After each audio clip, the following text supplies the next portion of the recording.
Boa noite a todos.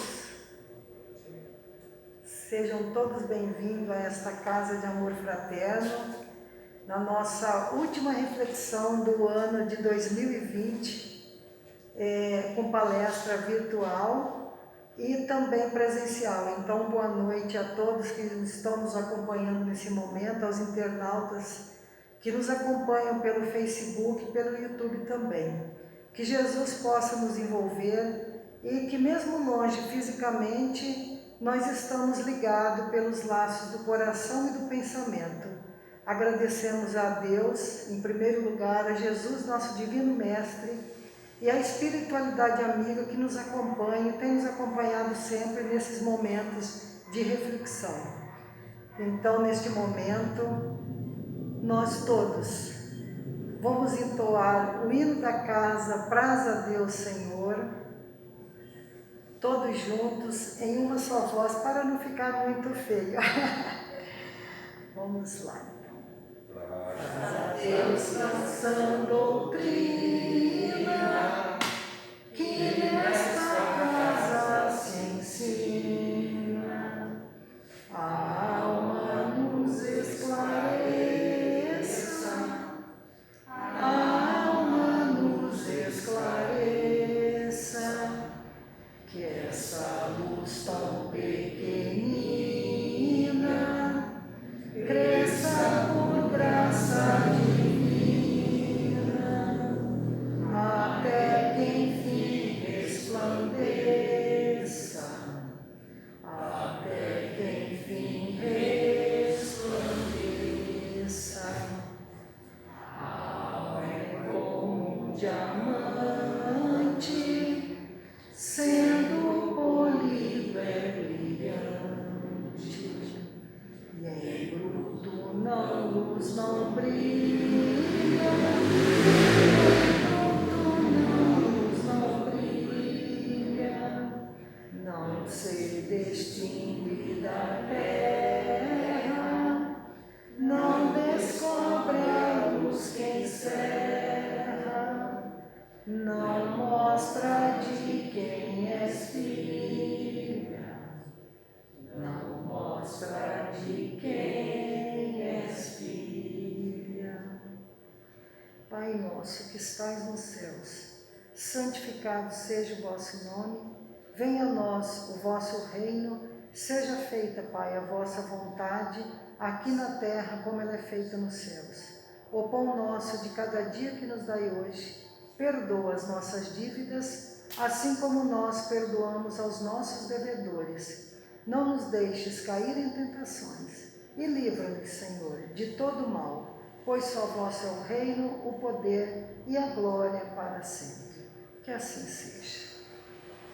E nesse momento, então, nesse clima de paz, de harmonia, em que todos nós estamos envolvidos pelas energias salutares desse ambiente, desta casa de amor fraterno, nós vamos receber a nossa querida companheira, a palestrante da noite, a Ana Cristina, que traz o tema Onde e Quando Jesus Nasceu.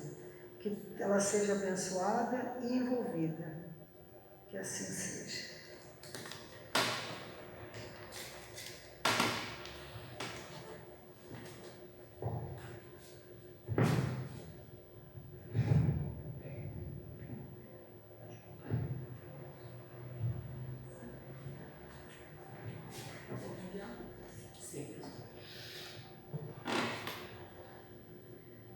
Que a paz e a harmonia do Mestre nos envolvam nessa noite. Esse tema, nós vamos contar a história de como surgiu esse tema, para nós podermos entender o que nós escolhemos. Logicamente, por ser a época de Natal, nós estamos a uma semana do nascimento de Jesus, mas escolhemos esse tema com um grande objetivo. Quem escreveu pela primeira vez esse tema foi Pedro de Camargo Vinícius, que é um dos fundadores dessa casa aqui. Ele escrevia, ele tinha essa facilidade para escrever, então com certeza foi inspirado na época para estar escrevendo sobre esse tema. O Jairo transcreveu no arauto. O Jairo transcreveu no arauto e nós vamos então agora falar sobre esse tema, né? De quando Jesus nasceu. Foram feitas essa pergunta para várias pessoas que conviveram com Jesus ou que não conviveram com Jesus, mas seguiram os passos do Mestre. Então nós vamos começar a perguntar a Maria de Magdala, onde e quando Jesus nasceu? E ela nos responderá: Jesus nasceu em Betânia, quando ela, na casa de Pedro, lavou os pés de Jesus e ouviu a voz suave e serena do Mestre. Essa voz fez com que ela mudasse a vida que ela levava, de opulência, muito dinheiro, enfim, uma vida não tão regrada, vamos dizer assim. E quando ela ouviu do Mestre as palavras sobre o Evangelho, sobre a Boa Nova, ela resolveu se transformar moralmente. Quando ela diz que foi uma vida nova para ela, e a partir daquele momento ela começou a cuidar dos leprosos. E na época do Cristo e depois do Cristo, quem contraía lepra não ficava na cidade onde morava ou na família, porque era uma doença muito contagiosa, ninguém sabia como tratar a doença na época, então as pessoas eram afastadas, iam para o Vale dos Leprosos, um local afastado da cidade, porque as pessoas tinham medo do contágio, então não tinham esse contato com eles. E ela resolveu então cuidar dessas pessoas, inclusive no final da sua vida contraindo a lepra e desencarnando pela lepra. Mas tem um fato interessante dela também. Quando Jesus desencarnou, ela foi ao túmulo com outras mulheres na época. O túmulo estava aberto, o corpo de Jesus não estava lá, e ela assustou o que tiveram feito com o corpo do Mestre. Isso apareceu um jardineiro do lado, e ela perguntou para ele: o que fizeram com o corpo do meu Senhor? E esse jardineiro olha para ela e diz assim: Maria, com aquela voz suave, doce, que todo mundo que conviveu com Jesus sabia. Aí perguntaram, já foram questionados várias vezes, por que Jesus apareceu para ela primeiramente? Ele não poderia ter aparecido para a mãe dele, para os apóstolos, para os discípulos, não, apareceu para ela. Porque ela realmente se transformou moralmente. Então foi uma questão de mais uma ajuda, que ele iria trazer a ela, porque ela realmente se transformou. Então para ela, quando Jesus nasceu, quando ela fez essa transformação moral e teve todo um suporte do próprio Mestre. Perguntamos a Francisco de Assis, o que ele sabe sobre o nascimento de Jesus. Jesus nasceu no dia em que, na Praça de Assis, Francisco de Assis respondendo, nasceu no dia em que na Praça de Assis ele entregou a sua bolsa, a sua roupa e até mesmo o seu nome para seguir Jesus incondicionalmente. E tem uma história interessante de Francisco de Assis, no caso de Francisco, antes de ele ser Francisco de Assis. O seu pai era um comerciante muito rico e ele começou a querer ajudar as pessoas mais necessitadas, mas o pai não entendia isso. E tem uma pesquisa sobre a vida de Francisco de Assis com uma história interessante. O pai, naquela época, nas casas na Itália, ou tinha um porão ou tinha um sótão.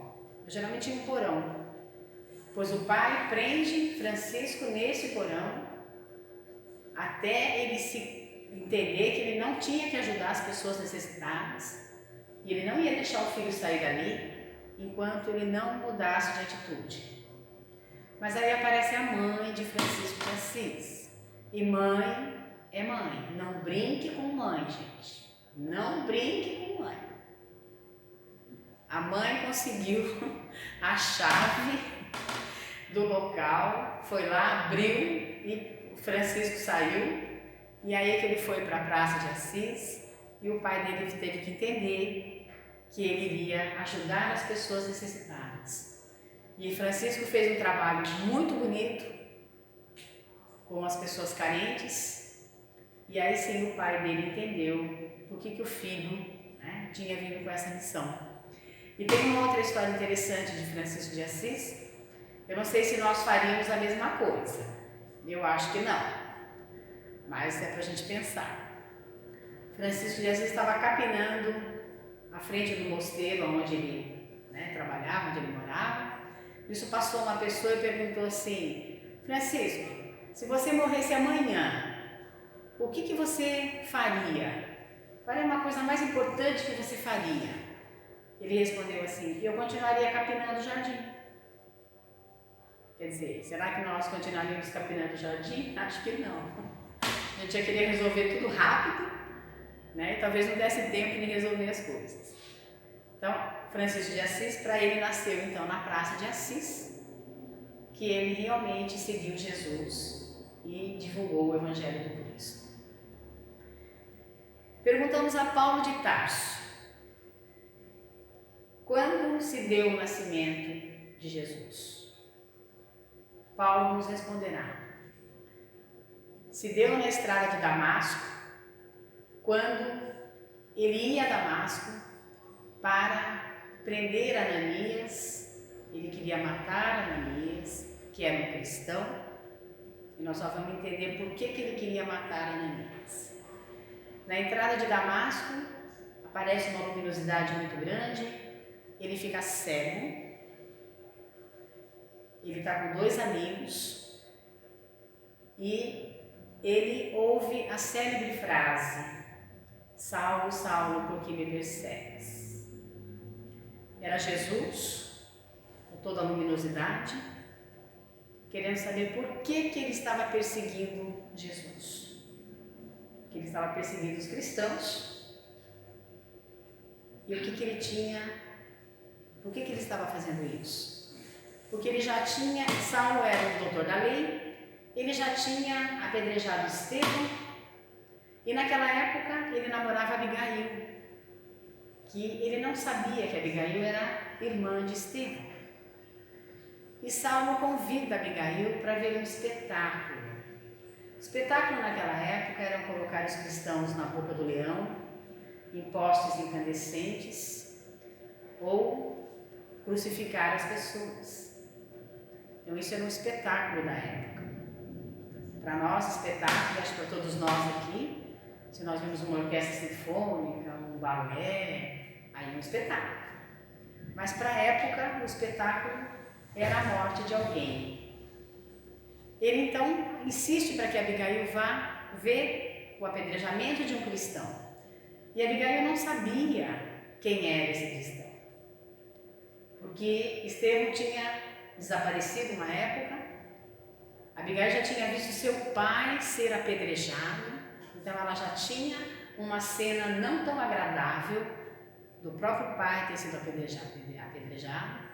Quando ela chega para ver o espetáculo, ela reconhece o irmão.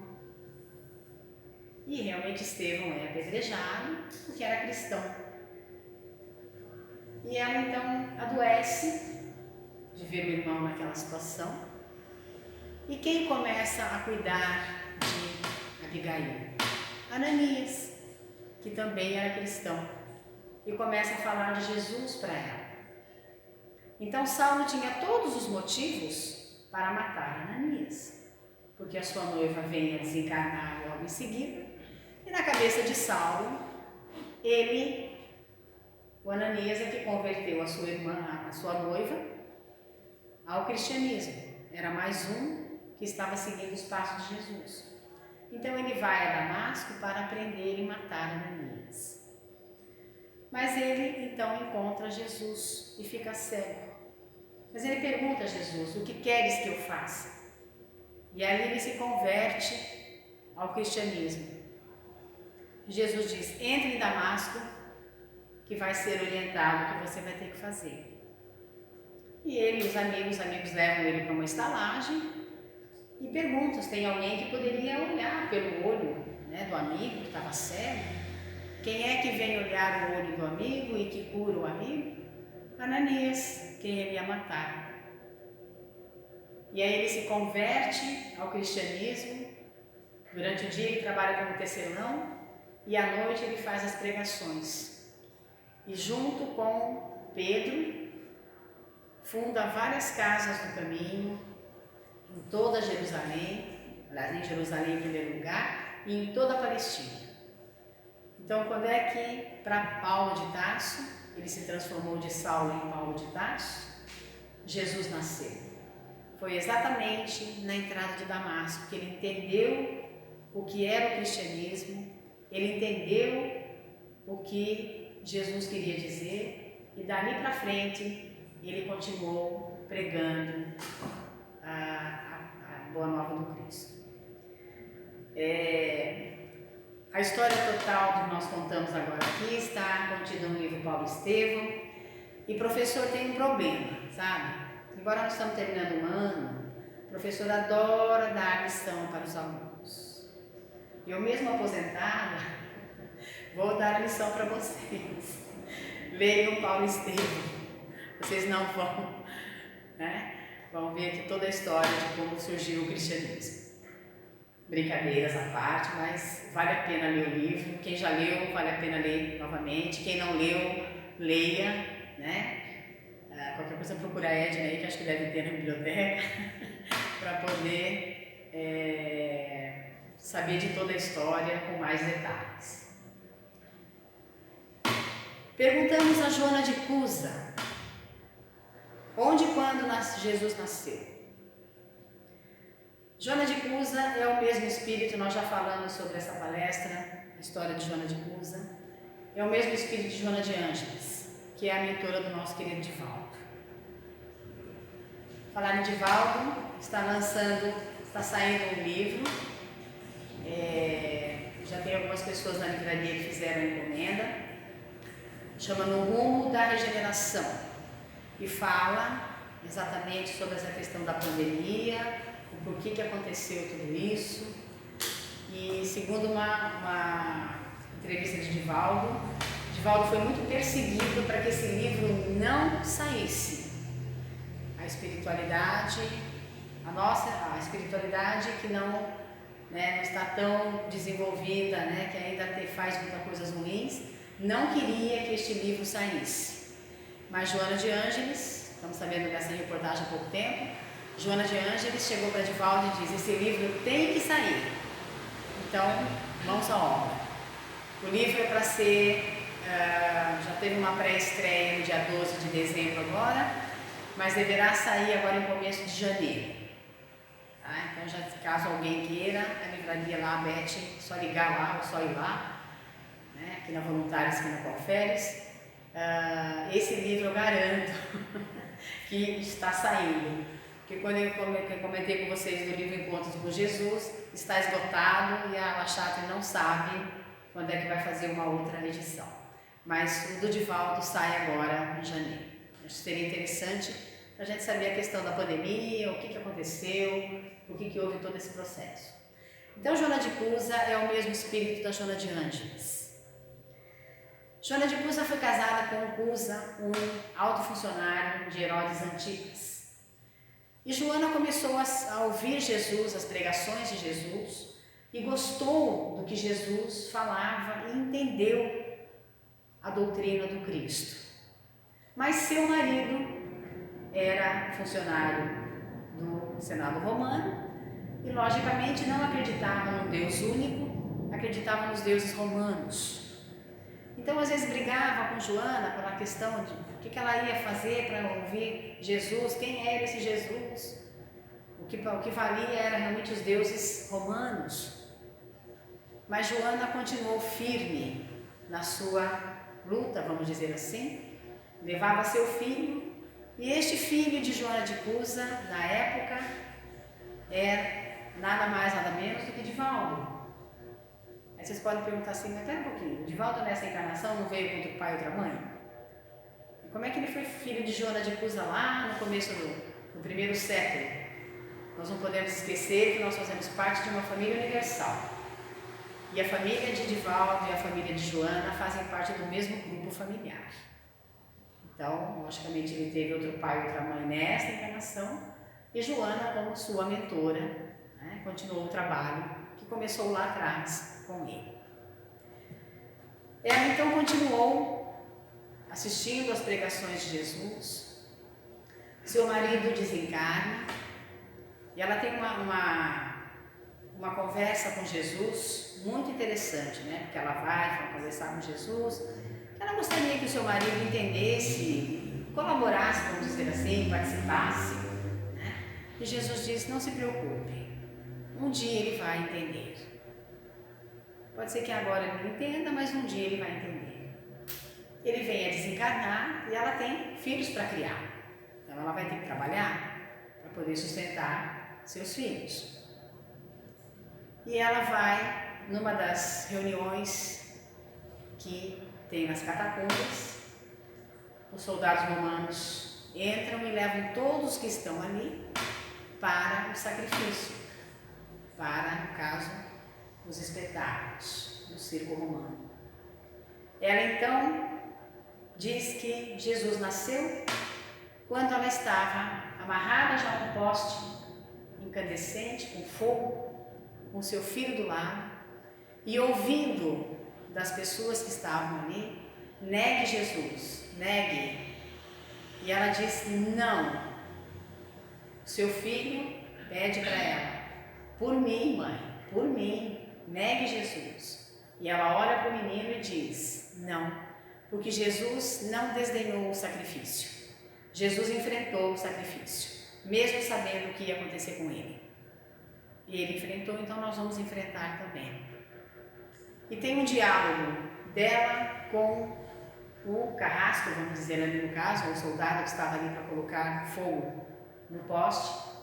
E ele pergunta para ela: o seu Jesus só te ensinou a morrer?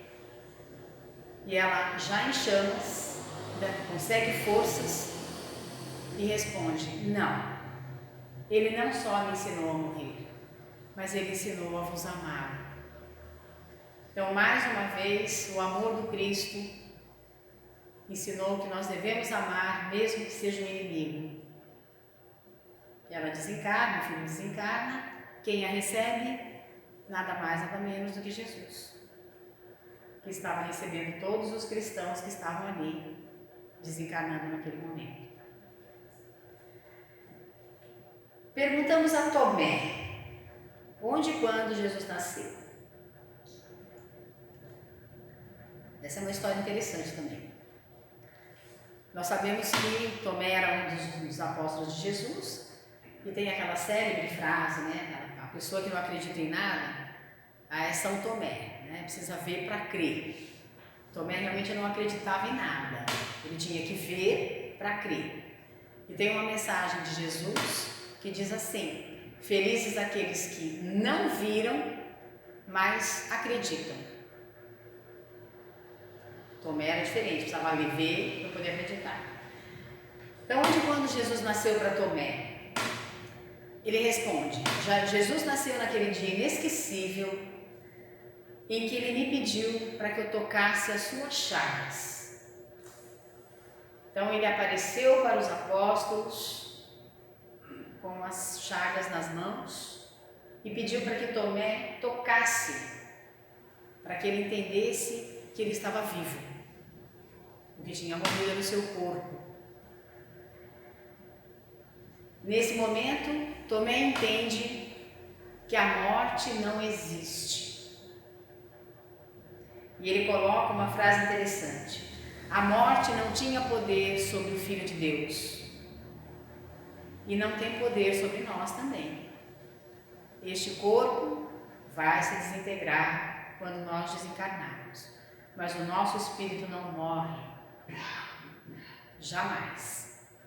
Então Tomé diz que naquele dia inesquecível ele entendeu a célebre frase que Jesus sempre diz: eu sou o caminho, a verdade e a vida, ninguém vai ao Pai senão por mim. Qual é o caminho que Jesus nos mostra? É o seu Evangelho. Qual é a verdade? Conhecereis a verdade e a verdade vos libertará. Aonde está essa verdade? A verdade somos nós. Nós somos a verdade. Nós temos que nos conhecer para que nós possamos nos libertar. Ou seja, nós temos que nos conhecer para que nós nos transformemos moralmente. E ele entendeu sobre a vida que Jesus fala, que é a verdadeira vida espiritual. Nós estamos aqui de passagem, mas eu acho que ninguém aqui está com pressa, né? Eu não estou com nenhuma pressa. Então vamos continuando. Mas essa é o que Tomé entendeu: o caminho, a verdade e a vida. E que a morte não existe. Para algumas religiões, e com todo respeito a elas, as pessoas ainda acreditam que a morte existe, que a pessoa não volta mais, mas a gente tem que respeitar, porque são religiões co-irmãs nossas. Um dia, como disse Jesus para Joana de Busa, um dia todos vão entender. Cada um no seu tempo, cada um no seu momento, não querendo atropelar ninguém nem nada. Perguntamos à mulher de Samaria o que ela sabe sobre o nascimento de Cristo, de Jesus. Só para nós voltarmos um pouquinho na história, os judeus e os samaritanos tiveram uma pequena desavença política e eles realmente não se davam. E Jesus chegou a Samaria, os seus apóstolos foram comprar comida e ele foi atrás de água para beber. Nisso ele chegou ao poço de Jacó, onde uma mulher samaritana estava lá pegando água. As pessoas iam lá para buscar a água. E Jesus então diz para ela responde: Jesus nasceu junto à fonte de Jacó, na tarde em que eu tinha ido lá buscar a água, e ele me disse: eu posso te dar a água para saciar a sua sede. Mas a mulher, sabendo que ele era judeu, questionou: como é que o senhor, um judeu, vem falar comigo que sou samaritana? Nós não podemos conversar. Porque houve uma briga política mesmo das duas regiões. E ele disse que não, que todos são irmãos. E que ele tinha a verdadeira água que saciava a sede, que era a água do conhecimento. Claro que nós necessitamos de água para nós nos hidratarmos. Quanto mais água nós bebemos, melhor para o nosso corpo. O nosso corpo é formado de água. O nosso planeta também, a maior parte é água. Mas é a água do conhecimento. Então foi aí que ela entendeu o que realmente Jesus falava sobre a água da vida. Inclusive ele pediu para que ela fosse buscar o seu marido e algumas pessoas e explicar para essas pessoas o que era a água da vida. E o seu marido a tinha como esposa, ela também não teve uma vida tão regrada assim, mas ele aceitou-a como esposa. E aí, com todo esse conhecimento que ele passou para ela conseguiu melhorar até o seu casamento. Então, nasceu para ela a questão da água da vida que sacia a nossa sede, o nosso conhecimento. Perguntamos a João Batista: quando se deu o nascimento de Jesus? João Batista então responde que Jesus, chegando ao Rio Jordão, pediu que o batizasse, e ante ao seu olhar e a majestade da sua figura, ouviu uma voz do alto, e essa voz dizia: Este é meu filho amado, no qual eu pus toda a minha complacência, ou seja, toda a minha tolerância. Então era Deus mandando um recado a João Batista, dizendo: Este é meu filho amado, a quem eu enviei para justamente ensinar a vocês a tolerância, a paciência. E João Batista entendeu que naquele momento começava o apostolado de Jesus. Jesus iria crescer para que João Batista diminuísse. João Batista é a reencarnação de Elias. E pelo que nós sabemos da história, na época de Elias, tinham sacerdotes e Elias falando de um Deus único. E os sacerdotes dizendo que tinham outros deuses. Aí fizeram uma aposta, mais ou menos. Então João Batista disse que se ele conseguisse de uma feixe de varas a um fogo, todo mundo poderia acreditar que seria um Deus único. Elias era médium. E os sacerdotes aceitaram. Tá, se desse feixe de madeira aí sair fogo, nós acreditamos que Deus é um só. E logicamente, com a mediunidade de Elias, ele fez aquele feixe de fogo, né? Aquilo sair fogo. E os sacerdotes então acreditaram, estava tudo certo. Elias devia ter ficado quietinho, mas Elias então mandou decepar a cabeça dos sacerdotes. No entanto, João Batista também é entregue a uma bandeja com a sua cabeça cortada. Então essa é a história interessante de Elias e de João Batista. E quando Jesus coloca para os seus discípulos que Elias já tinha vindo e ninguém tinha o reconhecido, como iria acontecer com Jesus, que era o Filho de Deus, e também não seria reconhecido. Então nesse momento João Batista entende toda a vida de Jesus e o que ele veio fazer na terra. Perguntamos a Lázaro onde e quando Jesus nasceu. E Lázaro responderá assim: Jesus nasceu em Betânia, na tarde em que visitou meu túmulo e disse: Lázaro, levanta-te. Conversei, Jesus conversa com ele, Lázaro levanta.